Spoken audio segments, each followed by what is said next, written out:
Hello, I'm John Allure. Before you listen to this episode, a couple of things. These are podcasts from the first season of Who Killed Theresa. They haven't been heard in over 4 years. They're raw. It took me a while to develop a style. A lot of people like them that way, unvarnished. Others commented that it was amateurish. Nonetheless, here they are, unedited. I haven't gone back and listened to them. I haven't cleaned them up. Thanks for listening, and once again, life isn't fair, justice is blind and dysfunctional, and some cops aren't smart and dedicated like on television. This is Who Killed Theresa. Welcome to the podcast. This is Who Killed Theresa, and I'm your host, John Allure. And today I'm joined by Christian Gravner. Christian is a Canadian news reporter and a Montreal City columnist. He's written over 1,000 articles about the city for a variety of magazines and newspapers, starting with a column in the Westmount Examiner, which he wrote at age 16. He has contributed to the Montreal Mirror and is the author of the book Montreal Unknown City. And currently he hosts the website Coolopolis about all things weird and wonderful in the city of Montreal and the province of Quebec. Just to note, we had some problems with our Skype connections in the first 18 minutes, but after the first 18 minutes, we switched over to Facebook, and go figure, the quality of the call improves dramatically from that point on for the remainder of the hour-long interview. Okay, so just to start things off, I'd like to say welcome Christian Gravner for joining us here on Who Killed Theresa. And to start with, Christian, I'd like to talk a little bit about Coolopolis, your website, your blog. And I like to think of it as a kind of a black Valentine to the city of Montreal. What is it about Montreal that, I think a lot of people have, there's one impression of Montreal. People who go there visit old Montreal and go see a Canadiens game. They go to the port. But there's another side to Montreal that is rich in subculture and rich in underground. And, the only other city that I can think of that I compare it to is Berlin or something. What is it about Montreal that has this rich, dark culture? Well, it's absolutely all based upon the fact that there's a majority French population, which has its own agenda that brings the city off into an entirely unusual trajectory, which is not duplicated in other places. You've got, like for example, as recently as 1970, there were troops rolling through the streets in tanks with the War Measures Act. And other than Mexico, that's not something you're going to see in North America at all. It makes the city very unique. It gives it an entirely different dynamic than other cities. So there's never any shortage of drama here, and that probably is the major component that brings it the nationalist movement. Right. I mean, you mentioned the War Measures Act. I mean, I remember as a kid, where some kids would play cops and robbers. We would literally play cops and FLQ. I mean, that's what we did, which I suppose is very, very unique. How long? Talk to me about where you grew up in Montreal and what life was like for you in the 70s, 60s, 70s. Well, I was born in December 1962. Both of my parents were from Winnipeg. My father was born in the UK and my mother was of Icelandic heritage. So they both came to Montreal in their youth because Winnipeg, as we know, was a city that was booming when the railroads got there. But when they continued all the way to the West Coast, it stopped booming. So it became a bit of a backwater.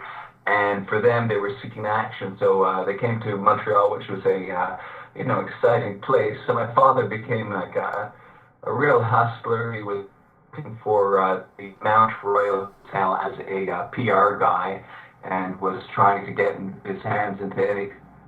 He was working for newspapers, and basically he got fairly wealthy off of one fluky business deal, which was buying an island which was absolutely useless and inaccessible for very little. And by some incredible good fortune, the federal government opted to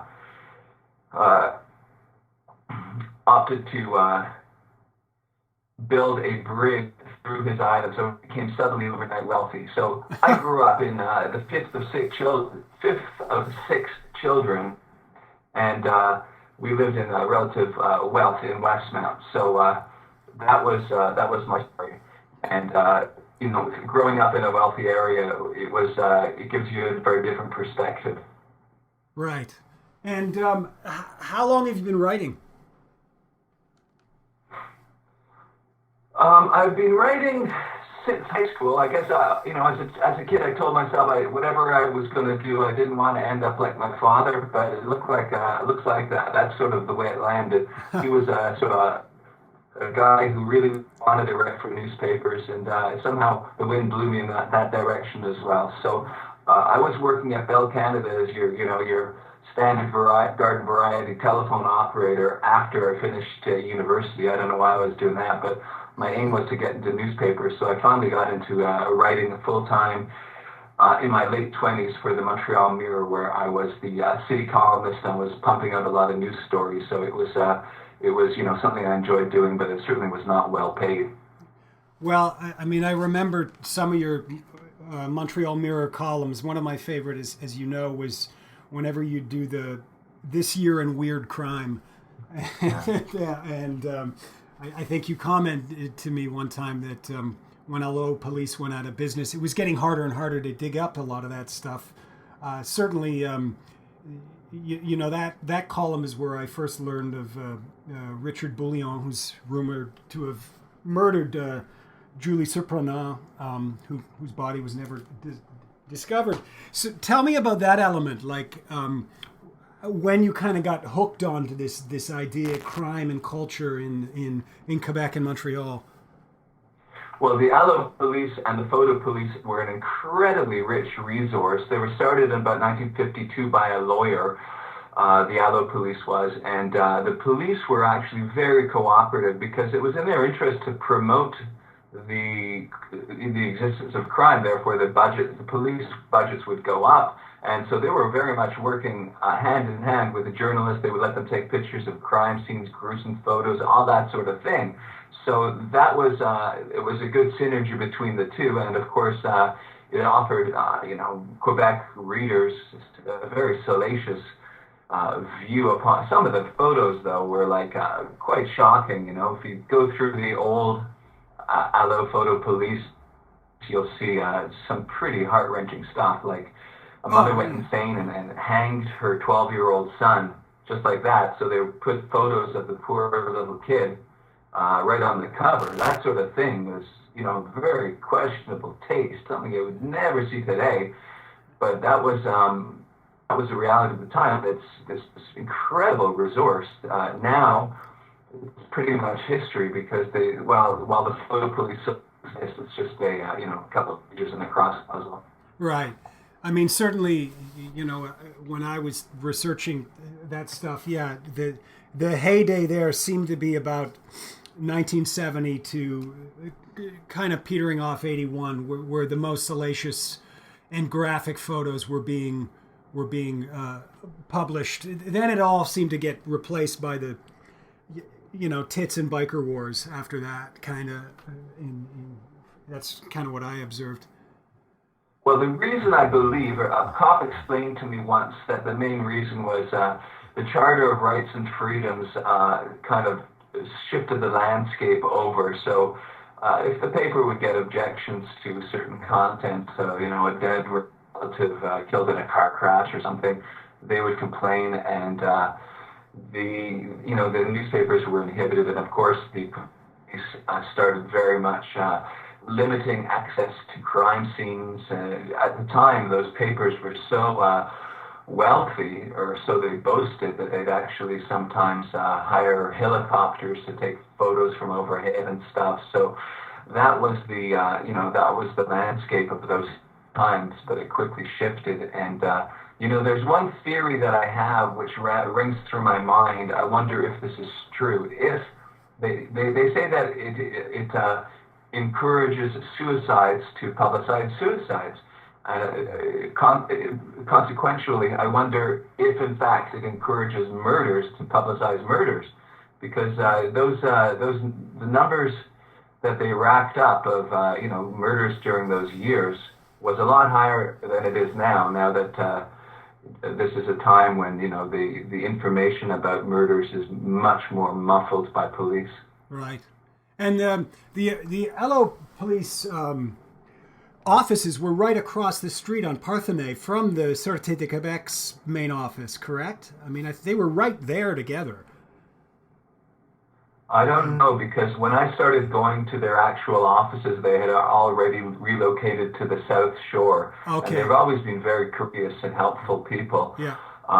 But I mean, what they have now, it's now owned by another lawyer who's, I think, it's just a sideline hobby for him, his Section Rouge media. I spoke to them a couple of weeks ago, and it's quite understaffed. It's a bare bones thing. So in their heyday, for sure, I actually wrote a couple of articles about them, about their whole, rise and fall. And certainly in the heyday, they were right in the heart of the action. It was, they were one heartbeat away from all sorts of mayhem. So is that what kind of got you initially interested in this, this subculture, crime, and in the city, etc.? Well, I mean, I think I'm interested in history generally, and that is a major component. Crime is obviously a huge component of how a city works, the way people think, the way we live. The fact that people were killing each other at such an alarming rate, I believe one of the high numbers was 108 or 118 in 1989 or so, just huge numbers. And I don't like to try to be too ghoulish or grisly just to say that's the only thing that interests me, but it's one of those high profile things which, of course, it impacts a whole, the people who are killed. They're not going to have children of their own or grandchildren. It's a whole limb of a family tree being chopped off. It's a very serious thing. It's the biggest story there could be. That's why I'm interested in it. Right, and to your point, it may be more that I am interested in crime in that element. Certainly on Coolopolis, you cover an entire variety of topics. Most interesting, the history of the transition of the real estate in the city. I always find fascinating. You seem to know where this restaurant was or this club, and the whole geography of Montreal. You seem to through its real estate have an encyclopedic knowledge of it. Well, I'm very much attached to the door-to-door history of a place. I mean, how better to tell a story of a history of a place? The book I'm just completing now, which is a 300-page history of Montreal, it really tries to interpret the city by looking at where people drank and ate. Look, what kind of restaurants did they go to in the 40s and 50s and that sort of thing. I think that's a sort of like a new type of history that I've sort of invented. Like, you want to tell the story of a people? Well, where did they eat and drink and party? Like why don't we look at that instead of a document signed by the king instead? So yeah, I'm definitely trying to focus in on the geographical component of this particular place as something that can really shed light on the people. Right, and it, people from Montreal, from any city, but they're very aware of their restaurants. I mean, did you go to Piazza Tommaso? Did you go to the Kontiki? Do you still go to the Orange Julep? Seems to be, pervasive, and people still discuss, Ruby Foos and things like this, despite the fact that, a lot of with the exception of Orange Julep or Julius, the Big Orange, These places went under decades ago. Example would include, the, eating, drinking, the fun, enjoyable things, those sensory things. Those are timeless. So that's one of the reasons why, restaurants and nightclubs are such a key component in this whole nostalgia porn that's so prevalent that people really get hooked on, including myself, which I'm totally fascinated by that. Now, I know I think it was your first book, Unknown City, about Montreal. You co-wrote with your brother John David Gravener. Tell us the title of your new book and when do you think it'll be released? The book I've just completed or am completing. I'm just working out the margins and all that little details like that. It's Montreal 375 Tales of Eating, Drinking, Living, and Loving, or just Montreal 375 Tales, basically. So I'm hoping to get it out within a few weeks. But this, I want this book to be received as a sort of, a real game changer. That's why I've been working on it so hard. I want it to be seen as the ultimate history of Montreal that people will look at and remember for a long time, and they'll cry at my grave when they think, in 50 years, when they think of this masterpiece that was written. So hopefully it will be as well received as I hope. Well, that's a fantastic ambition, and I look forward to reading it. Unknown City, I read and immediately passed off to my father, who, he's not a Montreal native, but he was there. I guess they moved in, well, he was at Loyola, so he moved in 54, 55. So he was, a young man in the heyday, and he just loved it. Yeah, so I'm trying to shoot higher for this one. That was done, but I'm self-publishing this book, hopefully to make a few more bucks. And this is sort of in the same vein, but hopefully juicier and crazier. I've got stories like about religious sex cults and all sorts of really insane things that people sort of don't really know about. So, every type of odd thing I've really got in there, plus a big catalog of those old restaurants and bars, specifically point to, who owned them, what kind of people went to them, and really finally nail all that stuff down, which is so in reference, just in very unsatisfyingly vague terms. I'm trying to really, get this established, what the true story is behind these little known things that we sort of hear about in passing. Great. So I wanna switch gears here, and I want to talk about Reet Jurvetson. And Yes. Yeah. So I'll just start by saying, last April 2016, the New York Times published an article that after 46 years, the Jane Doe found near the site of the Manson killings was identified, and her name was Reet Jurvetson. She was a Montreal native who moved to Los Angeles in 1969, and she was found stabbed 150 times off Mulholland Drive near Laurel Canyon. And despite the fact that this was in the Times, it's actually you, Christian, who broke this story. So can you tell us a little bit about how you got involved in this and how you put the pieces together? Well, I don't want to take too much credit for the story because basically it was my good friend who was good friends with him. I just happened to phone her, and she told me about this entire story. So really, I got the whole story in about a 30-minute phone call. All the details. My friend Ilmi was, very useful. And I believe that People magazine had already been sniffing around the story. So I managed to get it out there on my site. But I don't want to claim, to be the mastermind behind this. But I'm quite proud of the way I told the story, and subsequently was able to sort of come closer to knowing more about it. I spent a lot of time on it. I'd be happy to share what I learned. The story is so incredible because also, she was a lovely, blameless young woman who was brutally murdered for who knows why, but she was also found not far from the Manson family compound. So when we really just go through the steps that led her letter there, it proves a fascinating mosaic, quite a mystery that has yet to be solved. And I've put considerable effort trying to figure it out, and I'm hoping to put the pieces together still. And she basically got off the airplane at LAX, and it was within a month. Am I right on that? She was dead, or was it shorter than that?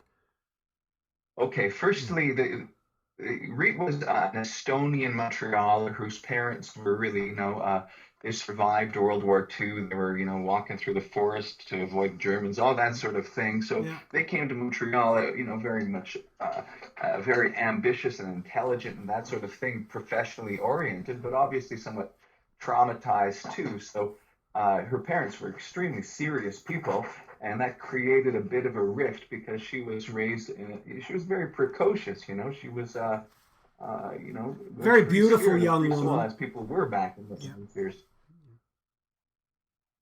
So basically, she struck up a bit of a romance with a guy named Jean. Okay, so this guy happened to look like Jim Morrison from The Doors, who was, of course, a huge rock god at that time, about as big as you could get. And this connection has led people to think, well, Jim Morrison used to use satanic symbolism. So was there some sort of, satanic cult or Manson sort of overtones? Or, there's all these people looking down those roads as well. But ultimately, she was going to visit her brother, I believe, in Arizona and pass through Los Angeles on the way. So she didn't actually move in a permanent sense to Los Angeles, but she was down there. I'm told that she arrived in Los Angeles and she didn't even know where this guy was, the one that she had a huge crush on. Some people How who did knew they her claimed meet? that. If she was living in Montreal and he was in LA, how did they meet, her and this Jean? Oh, well, Jean was a Montrealer. Oh, He just happened to go to Los Angeles, and my okay. he was hanging around a few places in Montreal. For example, there was a place, a coffee shop on Park Avenue, uh, which has since been demolished for the La Cité Tower, called The Image. And The Image was more or less just a place to go and buy drugs. There were bikers there and that sort of thing, hippies buying and selling marijuana and LSD, that sort of thing. In Montreal, our summer of love was 1968, not 1967, as was elsewhere. And those from that time and place will recall it being quite a magical time. And she was part of that. There was a huge component of hippie baby boomers that were just, exploring and learning about, the reality. And it was a magical time for these people. And she was right in that group. So she met a guy named Jean, and some will dispute that she really had a major crush on him. But one of the witnesses I spoke to, a friend of hers, said that she came up to him in a bar on Crescent, Cafe Prague, which was another one of the hangouts, and she was talking about how she's really madly in love with this guy. So she went down there to Los Angeles as part of a longer trip to visit this guy Jean, and they stayed at another guy's place, and his name also was Jean. So we have a couple of composite pictures of these two guys, neither of which we have been able to find. And now that we know, obviously, Rita was killed, but perhaps one of these two guys named Jean has an idea, has an answer. So that is the mad chase to find this guy. And so far, the hunt has been futile. And my understanding is that the LA police are quite engaged in this. I mean, it's not it. This wasn't one. Correct me if I'm wrong. Where the police had forgotten. They were trying to make steps, and were, the case was active, I guess you'd say. Absolutely, and much praise to them because they took the time to keep her DNA, and so that is how they were able to figure it out. Consider that the forensics of the time when she was killed were not that advanced, and yet they still managed to take the proper steps, which we have to salute them, because as you have so excellently pointed out on your site, Quebec has Quebec police forces have had a terrible record for throwing out evidence and that sort of thing, but we have to salute the LA force for keeping. I believe that her body has long been disposed of, but they were able to keep her DNA. So that's how they were able to recognize it. The police down there do not think it was connected to the Manson family, and they don't think it was a satanic ritual killing sort of thing, but they do think it was a crime of passion. Now, I don't know if they're right or not, but I would suspect that whoever killed her was probably someone from Los Angeles. Of course, Rita, according to her friends, always wanted to hitchhike places, so that could have led to problems as well. Everybody discouraged her, but that, one hypothesis is that some sex crazed killer picked her up. In spite of the fact that there might not really be much of a Montreal connection to her murder, we would definitely still love to find the two guys that she knew while down there. One of the guys whose apartment she was staying at, not her boyfriend, but the other Jean, apparently told an acquaintance that, well, she took off a couple of weeks ago and we don't know where she is, and maybe you could tell me. So if he could be found, that it would be interesting to speak to him, but we think that perhaps he would express ignorance. I have found a doppelganger, a man from Montreal with the exact same look, who might have been the same person, but he died of stomach cancer about 15 years ago. So that would have been very interesting to speak to him. It might not be the same guy, though, even though it looks exactly the same. And yeah, again, just remarkable that the police kept DNA for almost 50 years, and I guess they were able to match it with her sister's DNA, and that's how they made the connection. Anything final you'd like? Any final thoughts on this case? Yes, I think that it should be possible to advance the case, because finding the boyfriend really shouldn't be that difficult. It was a guy from Montreal who was in the scene. He was a guy who was around, and I swear I must have spoken to about 30 people, some of them really at length. I could write a book just about all of these conversations I had about what Montreal was doing in 1968, so forth. And you always, one string gets pulled, another one comes along, so you're always hoping that that will lead to the guy. So far, it's been frustrating, but I believe that it's possible to find out the identity of her lover. And if we get to that stage, who knows what could happen next. So I'd love to see this guy identified. And anybody who's listening, it would be nice if you fired up your Google and had a look to figure it out. Right, and I think your point is, despite the fact that it may be the fact that Jean is dead now, but that doesn't preclude the idea that some people knew him, whether he's alive or dead, and someone would still have information that could be very, very valuable. Absolutely. I mean, there's people who love to gossip. I mean, you pick up the phone, I get one guy talking about another guy, and another guy, another guy, and next thing you know, that information should be there. But of course, there's a bit of a gulf between the English and the French scenes. There's, an entire, francophone population, and this story has, been given publicity in French, but perhaps not quite as much on the English side. So there might be a few steps to be made there. I'd love to interview more people from the French side of Montreal from those years. Mostly, I've only spoken to English people, so that could be the breakthrough if we could really break this open onto the whole French side of the world. There was, a very big counterculture in the French side. They had a popular magazine. There was cross cultural between English and French during those years. All sorts of crazy hippies doing wild stuff. So, yeah, I would love to see this man, the boyfriend Jean, the one who looks like Jim Morrison. perhaps he indeed was killed along with her. Who knows? We don't know enough about this guy and what became of him. But once you are on the trail, as you well know, it becomes this tantalizing thing. The search becomes an obsession in a way, you know? Is that a problem in Quebec and Montreal with the you're kind of painting a picture of the French media not being fully engaged in this, partly because Reed was an Anglophone and it's kind of an LA case. Do you see that as one of the issues?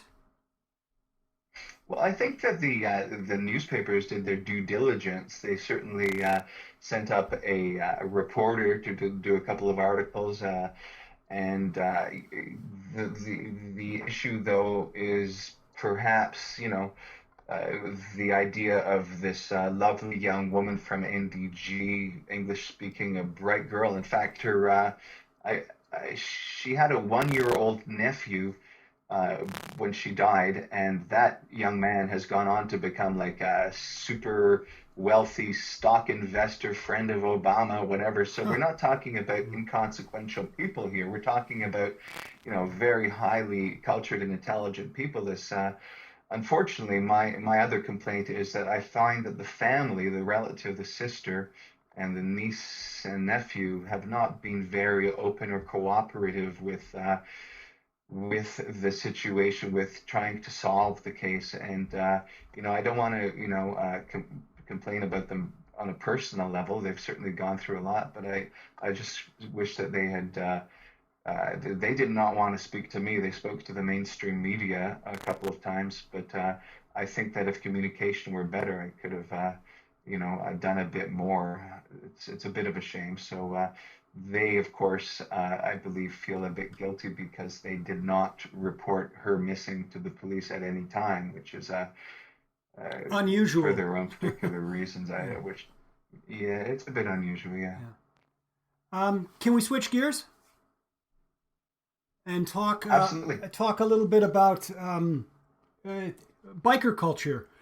What's interesting to me is, and certainly people like Paul Cherry, who writes for the Gazette, kind of covers this, has very broadly. But I'd like to speak from your experience. You seem to have, particularly of the origins of biker culture, a really good understanding of it, and maybe explain to someone who's listening what's unique about Quebec biker culture as opposed to what you see in the States, as opposed to what somebody might see on Sons of Anarchy. I mean, when you come to talk about criminality, sorry about that if I spoke over you. When you talk about criminality, of course, one of the driving components that motivates people to get into this very dangerous and unethical world of crazy behavior is absolute sheer poverty. Like for example, the Dubois brother gang from St. Henry, they were all about eating mustard sandwiches with nothing inside. They were so poor, they were starving. That was what they complained about. So this is one of the things that has pushed people to join gangs and petty crime and stuff here. And certainly there was a lot of very uneducated people with great issues of poverty here in Montreal, and they see no way out. So this is one of the things that pushed biker gangs forward. In the early days, there were like so many biker gangs with so many names, and they were sort of seen as somewhat benign by police, who actually tried to co-opt them into being just nice guys who like to ride motorcycles. But there was an outlaw element to it, and that just kept on growing.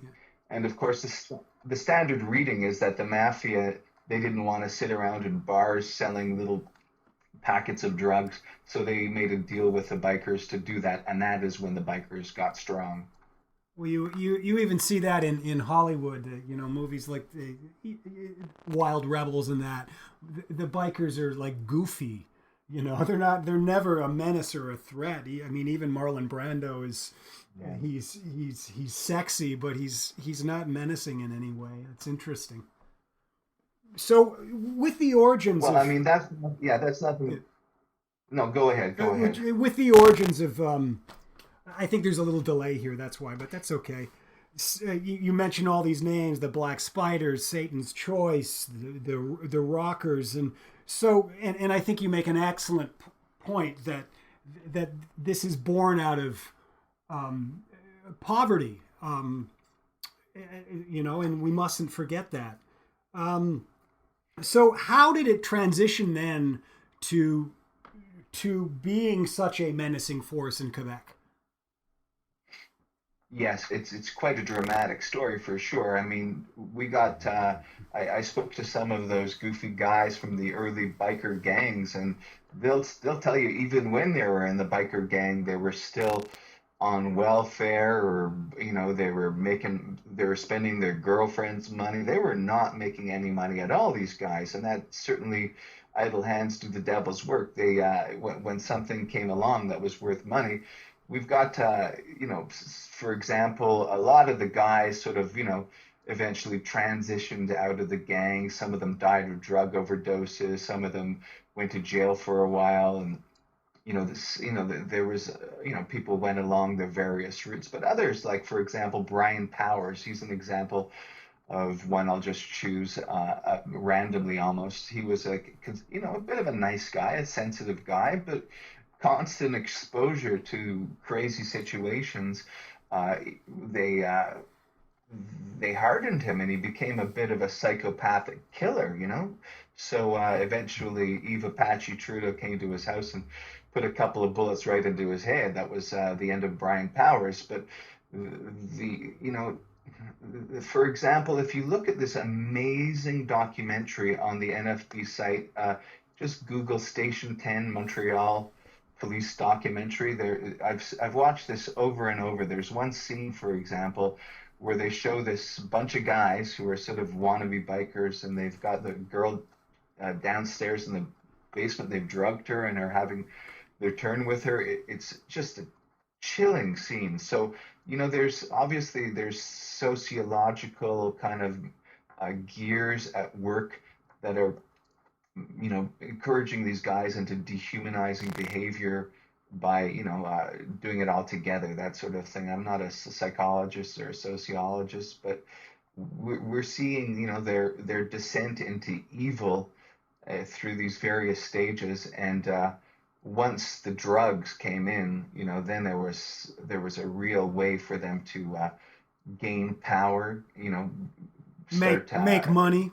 There was just a lot more at play. Oh, there was so much money to be had for sure. You mentioned Station 10. NFB, for those who don't know, NFB is National Film Board of Canada, and they have a great website. And another documentary I love on there is the one they have on Point St. Charles, which is just fantastic. Yes, we know it was rough in Point St. Charles in the 60s and 70s because it was poor. I think is that what that documentary very clearly sets out and demonstrates. So now we're in Point St. Charles. I'd like to ask you, I have not gone into detail on the Sharon Pryor case yet in this series, but I certainly have on my website an awful lot. And I know the Pryor families members, have met with them many times. But there is a theory that one local biker, a Satan's Choice member, Michael French, may have had something to do with Sharon Pryor's murder. And something that was brought to my attention that I didn't know was that apparently Satan's Choice had a clubhouse just one block north of where Sharon Pryor lived on Rue Congregation Street. They had a bunker on Sebastopol, which I've actually walked Sebastopol. It's right on the frontier of the rail yards. It's even, I walked it last spring, 2016, and it gave me chills. What do you think about, you've written an awful lot about Michael French, and certainly you've covered Sharon Pryor. What are your thoughts on possibly a connection, or any thoughts on the Sharon Pryor case that you'd like to share? you hear so many. This is the problem with oral history, is you hear so many sort of accounts of these speculative accounts, and there are some which have a more dominant narrative. The reason the people talk a lot about Mike French being the one who murdered this young child. Now, I've spoken to so many people about Mike French. I mean, even giving me accounts of what he was like as a small child. He was, I believe, given away to a reform school at Atwater and Dorchester, Weardale, and because supposedly his parents were poor, so that was a common thing at the time. It was said that the poor families would keep the daughters because the daughters could help out with the cooking and cleaning around the house, but these boys would be, subject to being jettisoned to that sort of world, which was sort of not everybody who came out of those places turned bad. There were some kids who thrived, even though. But Mike French, I spoke to a guy who told me he knew Mike French very well. And one time, Mike French was actually earning money as a sort of like a male prostitute, a gay male prostitute. So that was his account. I haven't heard that from other people, but that suggests that there might be some sort of strange sexual deviance at play. Another person who knew him well told me that Mike French kind of went crazy when he had a daughter who died. And Mike French was known to rape many women. I mean, I know a man who is the son of a woman that he raped, a 14-year-old girl. She gave him up for adoption. So the legend of Mike French is exceedingly detailed, and of course the standard explanation is that the West End gang hitman Jackie McLaughlin, they didn't approve of this guy doing that. Apparently, he bragged about doing it. He brought him to a hotel in the West End, and he was subsequently transported to Kanawake, where he was tortured to death. Right. So that is one explanation. Although another one of his acquaintances says that story is false, that the police actually killed him. So because he seduced the daughter of a detective, so they would like the other narrative to become popular. So once again, those are, the legend of Mike French. It seems to never end, all these stories about him. So I'm not sure we'll ever really know the truth about it. Right, and he's kind of, you're right. You say the legend of Mike French. He's served up as a cautionary tale, right? I mean, on the one hand, he's the boogeyman. He's the thing that makes you go bump in the night. But on the other hand, he had this, again, raised in poverty and given up to this orphanage. Just a horrible beginning to his life, and then a very quick ending. Yeah, indeed. Once again, there were various stages of descending into increasingly worse conditions. In 1968, he was at the Image, the previously mentioned Image. So he was even in the same circles as Reed Jurvetson. I don't think he had anything to do with her death, but he would be trying to rip off people for their drugs and just start fights. And he raped a girl at the Image and threatened the owner, that sort of thing. So he was definitely a loose cannon, a wild card. So he's not here to. I tried to interview his brother. His brother had no knowledge of it. Of course, his son, who's born out of who was adopted by another family, has the slightest clue. And there's one guy up. I've been trying to reach, a good friend of Mike French, and he lives around me, but he doesn't have a phone. I'd be kind of, if I can find him, maybe he'll have an idea. But he might not be crazy about me asking about this subject. But that's my next step. Perhaps I can find one more interview to see what the truth is about all this. Right.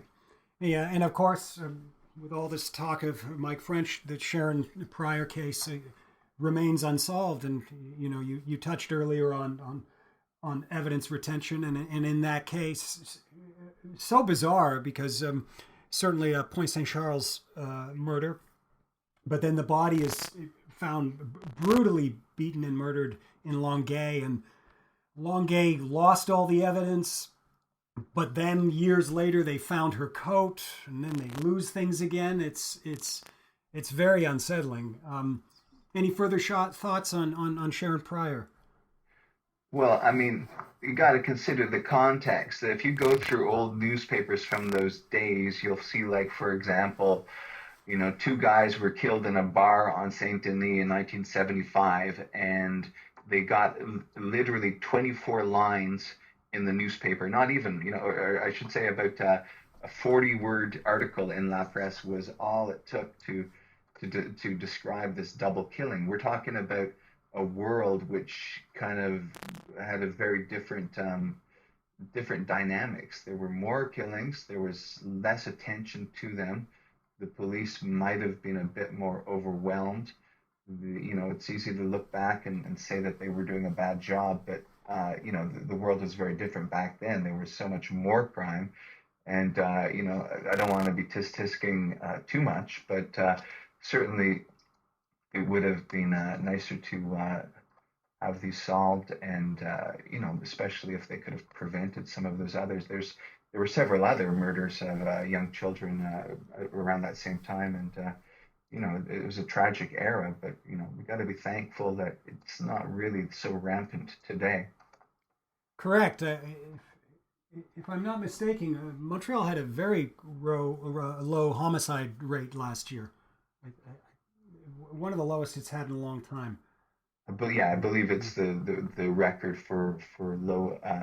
It's incredibly low. So that's one thing we should be thankful for. Montreal has a culture that seems pretty mellow compared to other cities. You don't go into bars and get into fights quite the way you do in sort of more English-speaking areas. So that's one thing that's really nice about Montreal. It's pretty relaxed and chill, and people are probably slightly less aggressive. Well, I have noticed that. I mean, if you think of the heightened heydays of the '70s. Now it's a good way to put it. There's a very chill and as you say, mellow atmosphere to Montreal right now, where people just seem to want to enjoy things. The things you mentioned earlier: a good restaurant, a good bottle of wine, a night out. That is very satisfactory to the people of Montreal, which is great. I'm trying to encourage one of my children to go to McGill, so hopefully. Right. Well, keep in mind up until the 1970s, the whole atmosphere, the air was polluted with lead, and lead, of course, is very damaging to the brain and leads to a lot more hair trigger violence, that sort of thing. So a lot of people have a lot of experts have pointed to the decline in crime, correlating it to the decline in lead in the atmosphere. So I think onwards and upwards, things are getting better, and Montreal is got its problems for sure, but violent crime is not one of them right now. Even though the biker war was truly spectacular, is something something so epic. It's just crazy to think back on it. Just a couple of years ago, that they were all just shooting each other all over the place and burning down bars and shootouts, on the street. Even that seems like a distant memory, and hopefully it'll stay peaceful. Right. One final topic: the full moon killer in Chateauguay. I just wanted to touch on this briefly and kind of preface it with, I find whenever I think I have a new piece of information or something unique that I might want to put on my website, I'm always quick to Google it, of course, as we all do, before I publish anything. And more often than I like to admit, all roads will lead to Coolopolis, and you'll find out, well, Christian covered it first. You're one of the first ones who talked about these two murders in Chateauguay, which occurred in 1974-75. The murders of young girls, Norma O'Brien and Debbie Fisher. and you talked about the case on your site, and we know that a young man was eventually tried and convicted, but because of his age, there was a publication ban on saying his name. But one of the things I notice on your site is the level of engagement from your readers is fantastic. I mean, that post on the Chateauguay killer, I think it's several years old, and people still are debating and discussing that matter. Can you talk to us a little bit about that?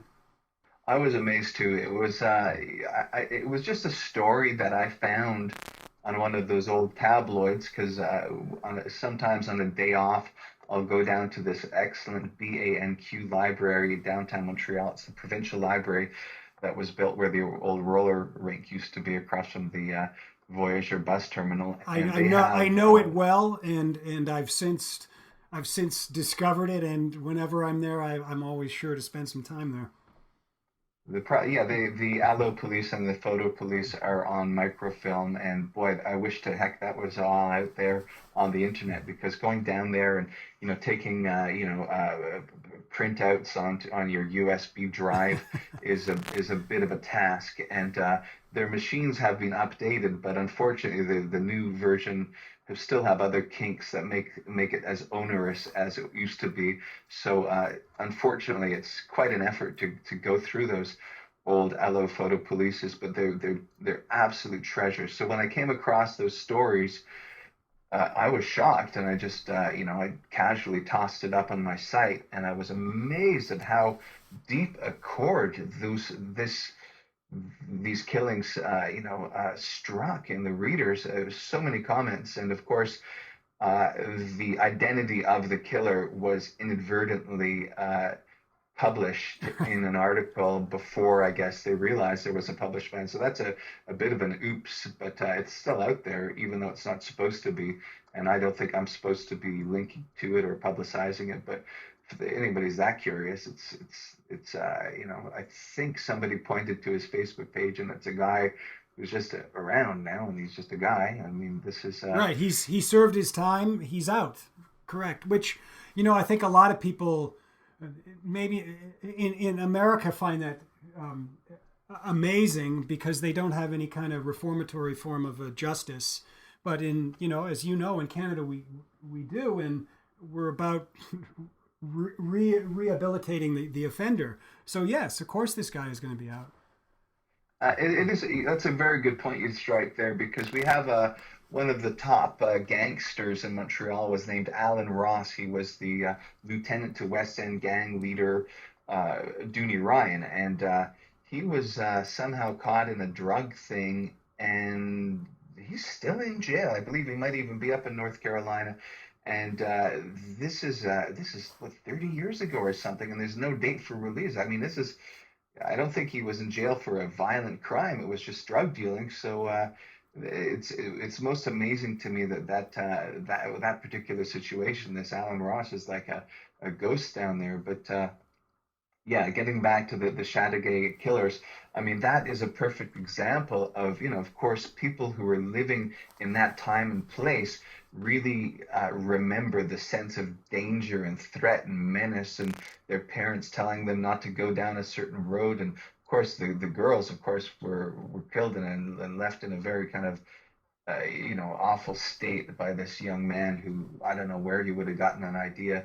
And of course, he was betrayed by his motor scooter, his little moped or something like that. And to think that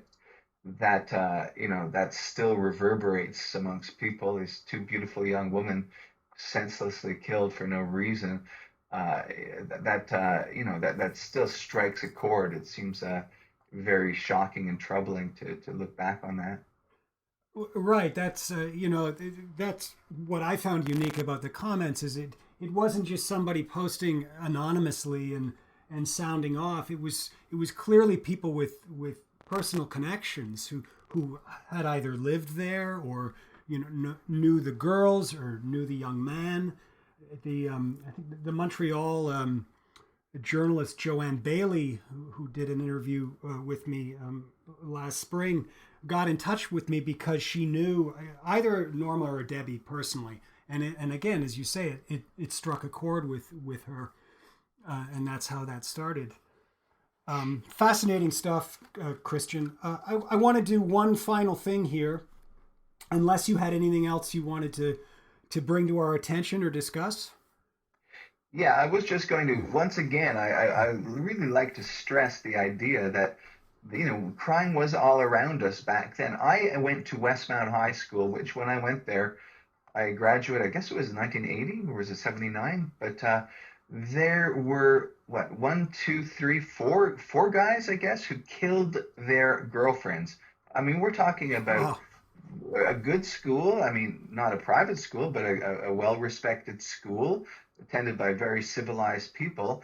And there was one guy who got upset at his girlfriend. He killed her, tried to kill himself, and he didn't die, as he's still kicking around town. And then there was another guy I knew who killed his girlfriend, and then he was killed. I don't know what the details of that were, and he seemed like a very nice guy as well.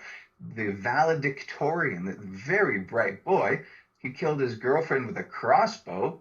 oh, And then there jeez. was a fourth guy, a kid who made the NFL. A kid, once again, a kid I know. He played Tommy Kane. He killed the mother of his two children. It was like we're talking about violence seriously all around us at the time. So, uh, you talk about one or two things, and nowadays they seem like a huge deal, but it was pervasive back then. It wasn't even that long ago.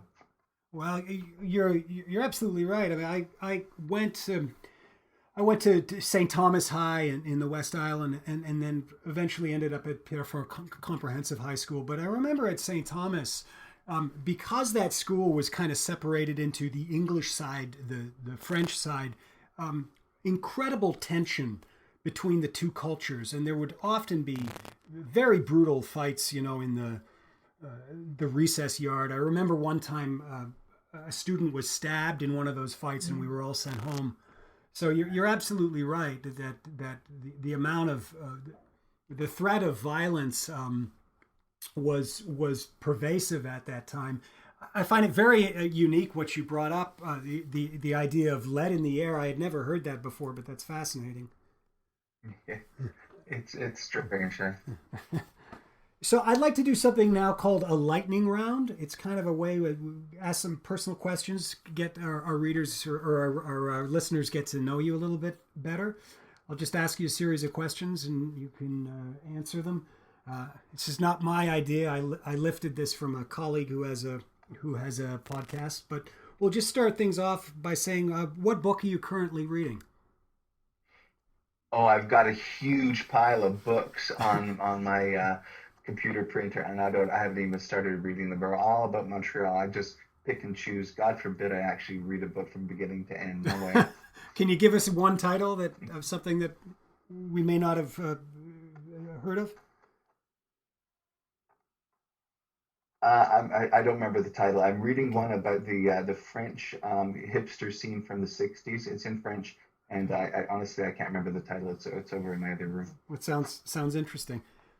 What are two things about you that we may not see on your LinkedIn profile?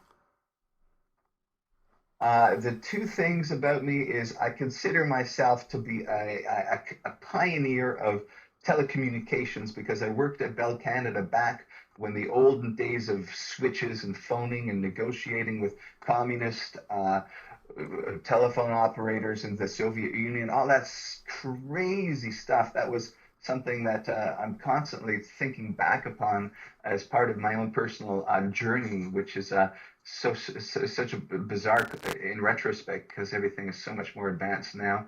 And that's one thing. So the other thing on my LinkedIn page would be, well, I mean, I guess I have I worked for 4 years in the mainstream media, CTV, and I tell you, it's looking in on that world. It's just fascinating to see how the media is covering the world now and how they're dictating what we know and what we don't know.